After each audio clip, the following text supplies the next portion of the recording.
Tá chegando a hora, hein, Claudio? Tá chegando a hora, Thiago. E ontem a comissão técnica do Barba Domingues ficou de olho no Fluminense, né? Porque teve transmissão do amistoso contra o Bahia, né? Ficaram de olho no Bahia no jogo contra o Fluminense. O Bahia é o primeiro adversário do Galo. O Fluminense ganhou de 2-0 no Maracanã, Thiago. Teve inclusive o primeiro gol do Hulk lá de pênalti, mas depois do jogo o Rogério Ceni, técnico do Bahia, falou bastante, hein? Disse que não adianta pegar 2.000 quilômetros de viagem, sair lá de Salvador para ir no Rio de Janeiro e encontrar um árbitro que arruma o resultado. Então o Rogério Ceni tá bravo com os 2-0 do Fluminense sobre o Bahia que é aniversário do Galo. Então o relatório tá pronto aí depois desse jogo pro Barba Domingues.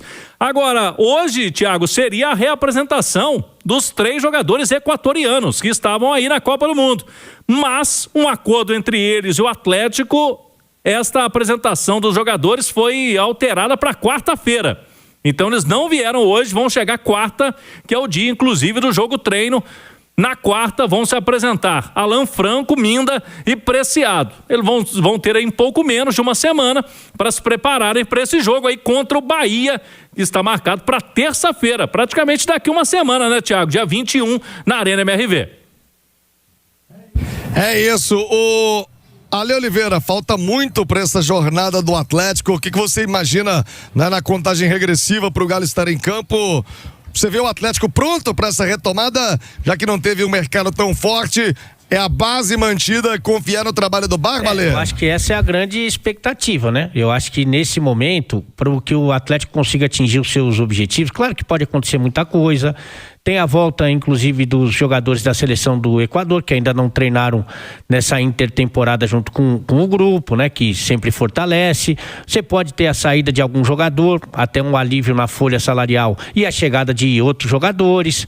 Mas nesse momento, para as coisas andarem bem para o Atlético, para dar tudo certo, para atingir os seus objetivos nas 3 competições, aí o treinador tem que ser o diferencial, né? Por enquanto é isso que se apresenta o trabalho do Barba. Agora, com o tempo, ele tendo condição de conhecer ainda melhor o elenco, de trabalhar a parte física, a parte técnica e principalmente a parte tática do time, para deixar o time do jeito que ele gosta.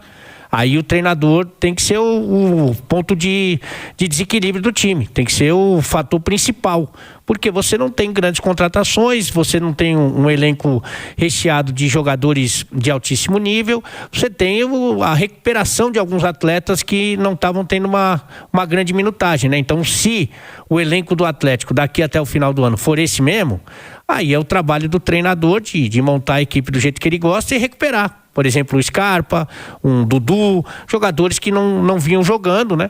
E que a gente sabe que tem um bom potencial. Mas, por enquanto, o destaque, para dar tudo certo, Tiagão, o destaque tem que ser o Barba Domingues, viu? Vamos confiar no trabalho do homem. Ô, Barba, dá seu jeito, hein, Barba? Quero um galão forte para essa retomada de Campeonato Brasileiro, de Copa do Brasil, de Copa Sul-Americana. Já o Galo em campo, mais uma semaninha, né? Uma semana e um dia, o Galo em campo. Você confere, claro, com o Cláudio Rezende, cantando alto com o Galo neste segundo semestre, aqui na rádio mais ouvida do Brasil. Vamos fazer... O Fred, vamos começar ouvindo aí o que disse o Paulo Brax hoje sobre a janela de transferências do Galo. Vamos lá. Na iminência aí de abrir a segunda janela. Abre dia 20 de julho, termina 11 de setembro. E lembramos que na primeira janela nossa, do início do ano, a gente fez uma reformulação grande no elenco. Para nós, uma reformulação grande, que foram 7 reforços e cerca de 14 saídas. Até porque a gente tem como projeto do clube e objetivo do clube dar espaço para a categoria de base, para os nossos crias, para a gente valorizar essa minutagem dos atletas da base. Então a gente precisa de espaço no elenco para esses atletas jogarem. A gente comparar ano passado com esse, ano passado a gente teve cerca de 600, 700 minutos de atletas da base. E esse ano a gente está batendo 2.000 até essa parada. Então a gente precisa de espaço. A gente precisa sempre planejar pensando na base. E no início do ano a gente fez um investimento relevante, fizemos algumas compras. E nesse meio do ano, o nosso CEO, o presidente Pedro Daniel, já deixou claro em algumas entrevistas, né, qual que é a diretriz do clube. É uma diretriz que é cumprida pelo departamento de futebol em nível de hierarquia, que o Atlético não vai fazer investimento forte nessa janela do meio do ano. O Atlético não vai fazer investimento de compra, o que não ser uma folha, que é uma folha alta, uma folha competitiva, dentro dos nossos objetivos do ano. Então a gente vai ser pontual, a gente já está sendo pontual, e além dessa premissa financeira, porque o financeiro anda junto do desportivo, não anda em paralelo mais no clube, a gente só vai trazer jogador que suba o nível do nosso elenco, como a gente fez o movimento do Léo Duarte, por exemplo. Então a gente precisa manter essa estratégia da gestão, de dar espaço para a base, de dar minuto para os jovens, contratar por contratar, a gente não vai fazer, para ter número, para dar resposta, é muito fácil contratar, a gente não vai fazer isso. Então a gente vai valorizar esse nível, essa qualidade, para a gente poder também não ter saídas não programadas, que é o que aconteceu agora. Não tivemos saídas não programadas, manutenção do elenco, manutenção da comissão técnica e os reforços que ainda vão chegar. Bom, você ouviu aí a fala do Brax hoje durante a transmissão do jogo treino do Atlético, nós vamos falar sobre isso também, mas é até interessante, né? O Atlético só vai contratar jogadores para subir o nível, como foi o Léo Duarte. Tomara que o Léo Duarte realmente suba o nível da zaga atleticana, mas será que ele será titular? E olha que o Atlético joga com 3 zagueiros. Quem tem jogado pela direita é o Natanael, mas não é possível que se não surgiu alguém melhor ali, não vai tomar a vaga do Natanael na defesa. Será que o Léo Duarte vai tomar essa vaga? Porque ele tem até uma boa saída de bola. Tomara que realmente mude melhor o time do Atlético. Mas não me parece ser aquela contratação que todo mundo olha e fala, realmente, essa aí mudou o patamar do Atlético, o patamar da zaga, né? Do Atlético e tudo. Não me parece. Eu acho que o Atlético, infelizmente, está vivendo muito de discurso. E um discurso que, na prática, a gente tem visto que o resultado é outro, né? Eu sempre falo uma coisa que é o seguinte: não adianta, você pode falar o que for, a realidade vai bater na sua porta. E a verdade, o Atlético classificou-se na Copa do Brasil num milagre contra o Ceará da segunda divisão. O Ceará naquele jogo de volta estava todo desfalcado, mal na Série B. E ainda assim, por um milagre, aquele gol do Pacini, a gente conseguiu levar para os pênaltis e classificar. E pela ruindade do Ceará também, que se fosse um time um pouco melhor, a gente tinha sido eliminado.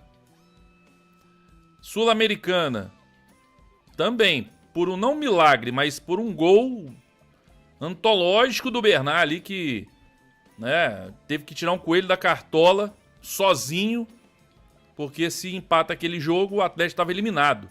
Tava nem indo para aquela fase igual o Bragantino, né, que vai jogar contra os times da Libertadores, que vieram da Libertadores. Nem isso, a gente estaria eliminado de um grupo fraquíssimo. Então fala-se assim, não, o Atlético atingiu os objetivos. Pô, o objetivo era classificar na Copa do Brasil contra o Ceará. Pô, que difícil, hein? Que difícil objetivo. E classificar nesse grupo ridículo que o Atlético estava na Sul-Americana era obrigação. E conseguiu, que bom. No Brasileiro, tá aí. Deixa eu até pegar aqui, ó, Brasileirão, a tabela. Pra falar certinho, o Atlético tá em 9º, 24 pontos. O 17º, que é o Vasco, tem 20. Ah, Beto, mas o 4º colocado, por exemplo, é o Atlético Paranaense, tem 6 pontos. Então já tá mais. O 5º colocado, que é o Bragantino, que é o corte ali, de Libertadores, tem 29, 5 pontos. Então 5, 4 pontos aqui, tá bem parecido. O problema é, o Atlético nunca chegou a estar próximo desse G5, né? Nesse brasileiro. O Bahia, que o Atlético vai enfrentar, tem 26. Se a gente vence o Bahia, já passa o Bahia. E aí o Bahia, 2 pontos. Beleza, um G6... pode até ser que um G6 o brasileiro vire um G6, né? E a chance até é muito boa, né? Palmeiras, Flamengo, Fluminense ali na frente, ganhar um título, é uma chance até real. Mas, você que tá aí, você confia que esse time do Atlético, esse elenco do Atlético, vá, de fato, brigar por um G5, um G6 no Campeonato Brasileiro? Ou você acha que vai brigar contra o rebaixamento? Sendo que a grande maioria dos jogos fora de casa o Atlético perdeu. O Atlético perde fora de casa. Quase sempre. É muito pouco competitivo fora de casa. Se dentro de casa, pelo menos, fosse igual 2013, né? Naquele brasileiro que o Atlético perdia quase todos fora, mas pelo menos em casa ganhava todos também. Mas não, também em casa tropeça também, tem seus tropeços, é forte dentro de casa, é forte, tem ótimos números, mas também tem seus tropeços. Então, eu acho que o grande problema é esse. Tem muito discurso, o jogador é isso, que o elenco é aquilo, que vai brigar, que tá confiante, que tá otimista. O problema é quando a realidade, bate na porta. Na hora que a realidade bate na porta, aí a gente vê. A gente tem visto já nos últimos, já são 2 anos sem disputar Libertadores. Para disputar Libertadores ano que vem vai ter que estar nesse G5 ou talvez um G6 ali, se abrir. Ou chegar na final da Copa do Brasil, que aí você já tá mesmo, né? Agora são 2 vagas pela Copa do Brasil. Ou ganhar a Sul-Americana. E ganhar título tá difícil, né? 3 finais aí, tomando bomba nas 3. Até porque, na do ano passado, que a gente era até favorito contra o Lanús, a bola do jogo, a bola do título caiu nos pés da oportunidade de mercado. Aí quando cai nos pés da oportunidade de mercado, não tem outra, né? Aí não tem como fugir, né, do fracasso. Mas tá aí. Então você ouviu a fala do Paulo Brax, deixando claro que... E eu até acho que o Paulo Brax nem é o principal culpado. Porque não é ele quem vai bancar. Né? Não é ele quem vai bancar. Mas ele poderia sim estar encontrando soluções. O rival está encontrando uma aí, talvez. De um bom ponta. Por empréstimo. Depois se vai comprar ou não, meu amigo. É igual... se não comprar, pelo menos fica 1 ano aqui. Tá bom. É o que o atleta tá querendo. Não tem condição de comprar ele não. Mas pelo menos 1 ano ele fica. Tá bom. Né, sem ter que gastar pagando para algum clube. Mas, enfim. Eu acho que ele não tem essa culpa toda, o Paulo Brax, nisso, porque não é ele que investe, mas ele poderia estar encontrando soluções no mercado e não está, né?